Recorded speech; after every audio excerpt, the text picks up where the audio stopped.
ومن الناس من يشتري لهو الحديث ليضل عن سبيل الله بغير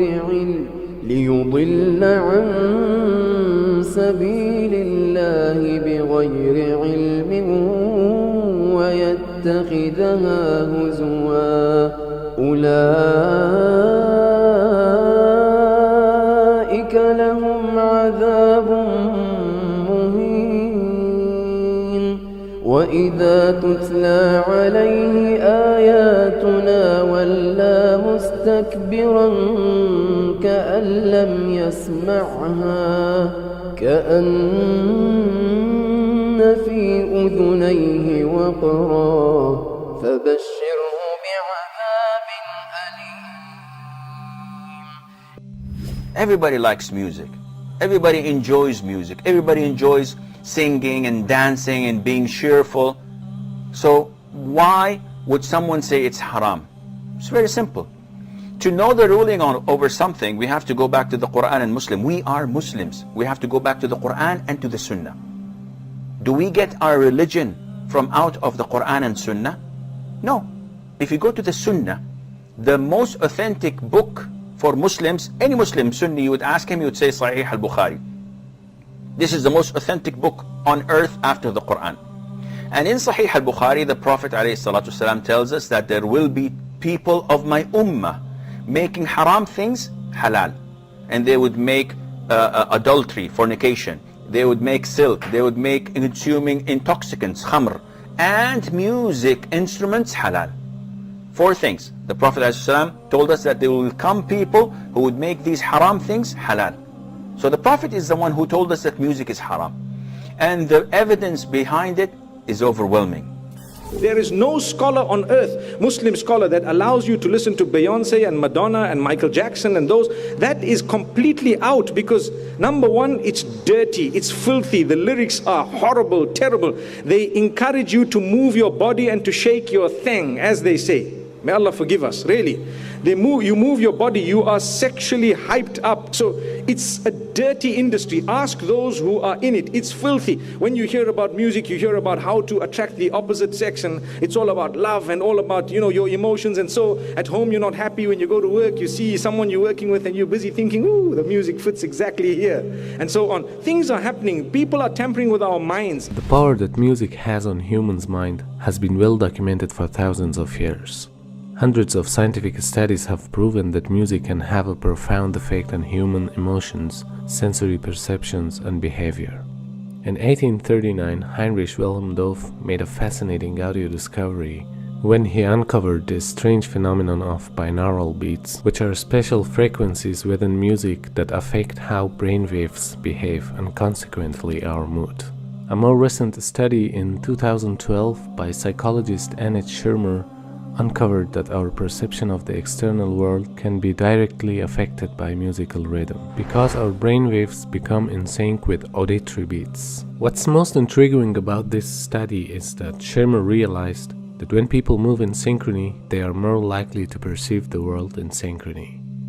This means that our mental process can be altered simply by using music to manipulate brainwave oscillations.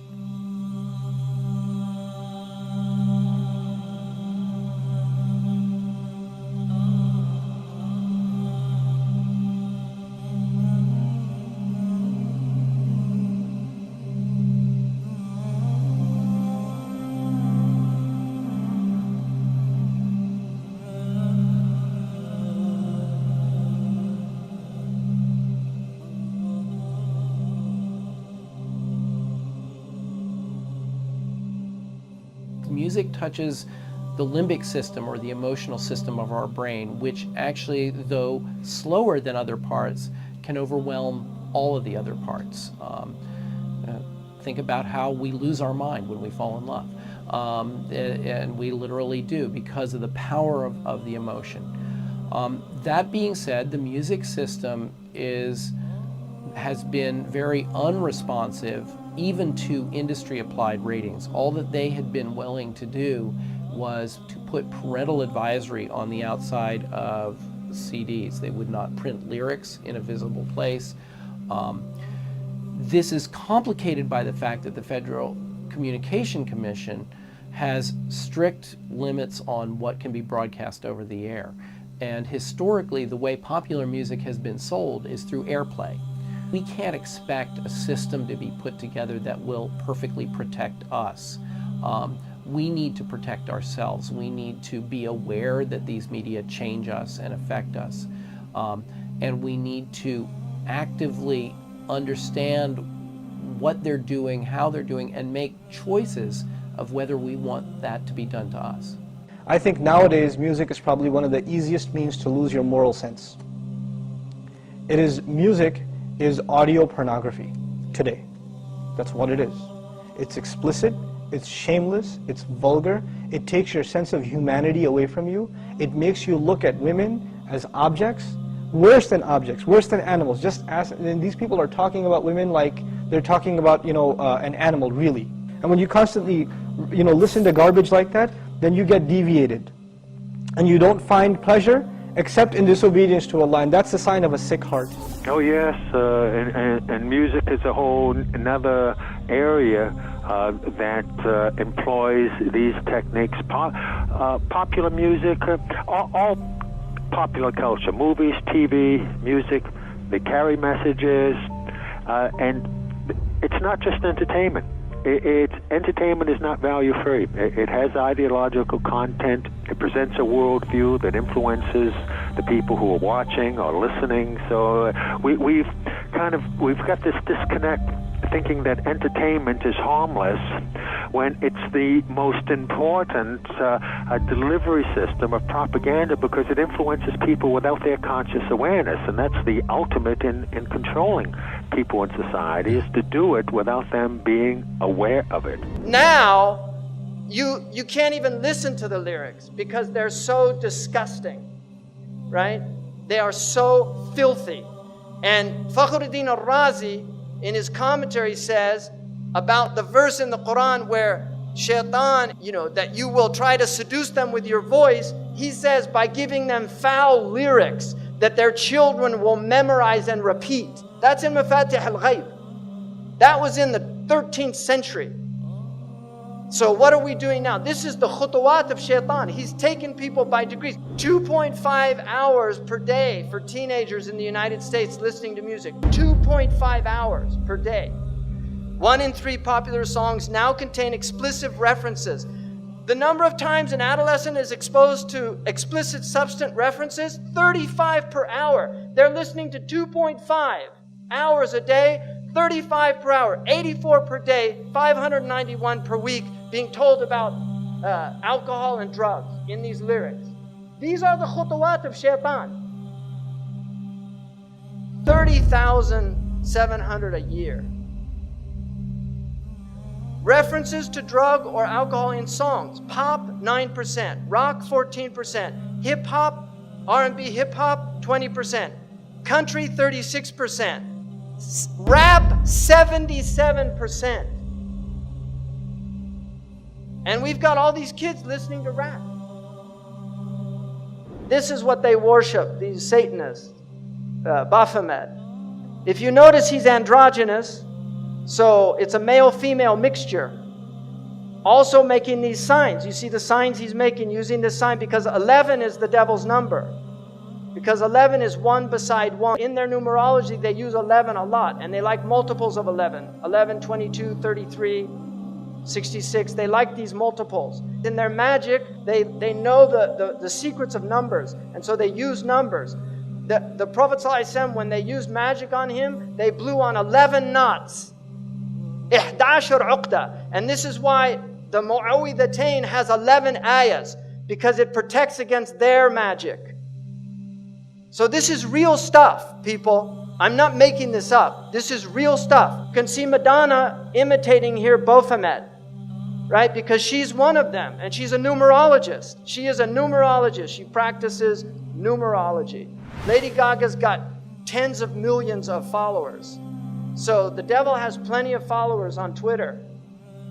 Now this man over here, LaVey, started the Church of Satan.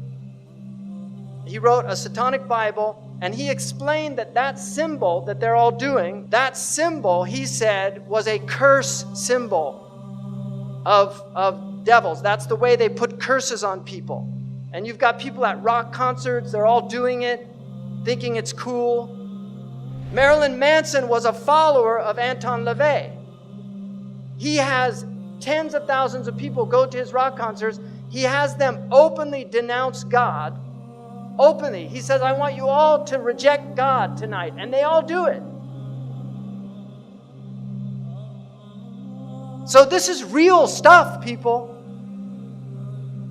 He's very committed to this. He's a minister in the Church of Satan. And they use music. Because music is fitna. It's enticing. It sucks you in. You like it. It's enjoyable.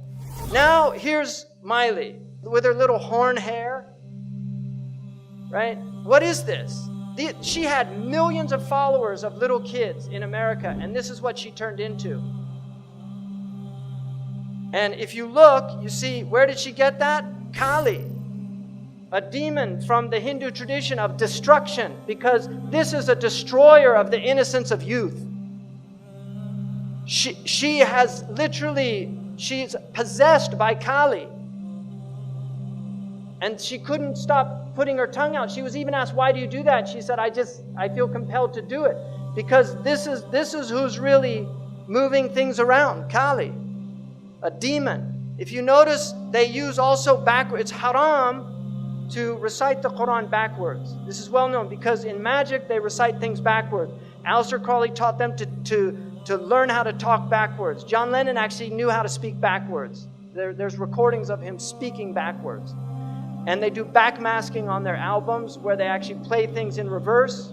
Led Zeppelin, followers of Aleister Crowley, did this on one of their albums. So you're getting literally magical messages. I think that we all, as artists, because we're highly sensitive people, and this machine around us, this so-called music industry, is such a demonic thing. It sacrifices people's lives and their essences. The number one problem in Hollywood was and is and always will be pedophilia. That's the biggest problem for children in this industry. The casting couch even applies to children. Oh yeah. Not in the same way. It's all done under the radar. Nobody talks about pedophilia. It's the big secret. And it's widespread? Oh yeah. But didn't you release a CD like almost 10 years ago?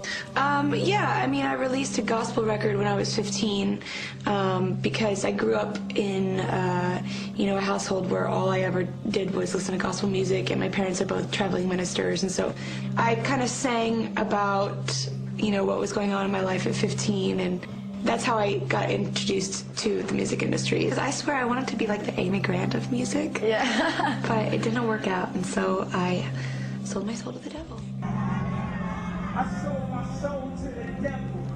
I know it's a crack deal.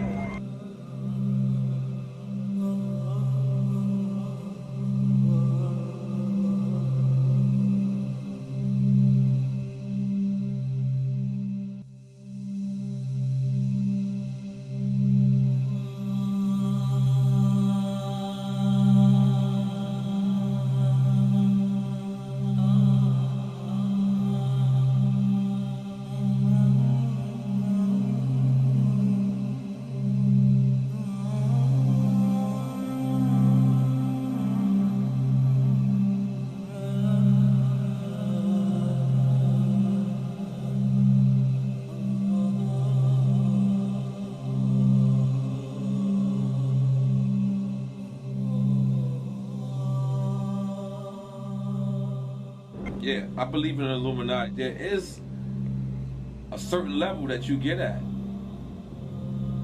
that you can't go no further unless you're aware of certain things.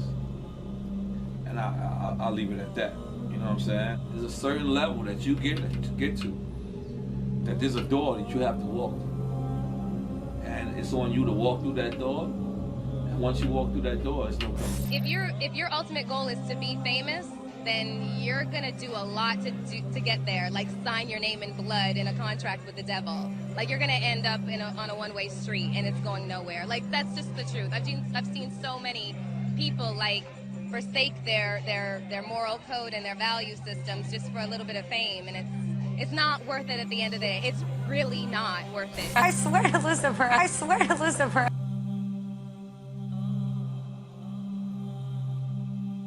We're seeing a society that not only has a lot more people of lower IQ, but a lot fewer people of higher IQ. In other words, a dumbing down, a chemical dumbing down of society. So everyone's sort of mediocre. That leaves them dependent on government because they can't excel. We have these people of lower IQ who are totally dependent. Then we have this mass of people who are going to believe anything they're told because they can't really think clearly. And very few people of very high IQ who have good cognitive function who can figure this all out. And that's what they want.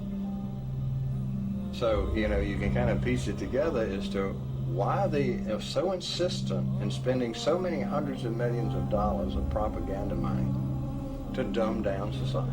Now you see in the West, people listen to music all the time. They're always plugged in. They get in their car, they turn on the music. They walk, they put in their earphones and they listen to their music, and people have long playlists. They spend a lot of money on these things, and so they're lost. They don't have free time to think anymore because their lives are filled with sound. So the demons have immense tools that they've never had before, and they're using them very effectively.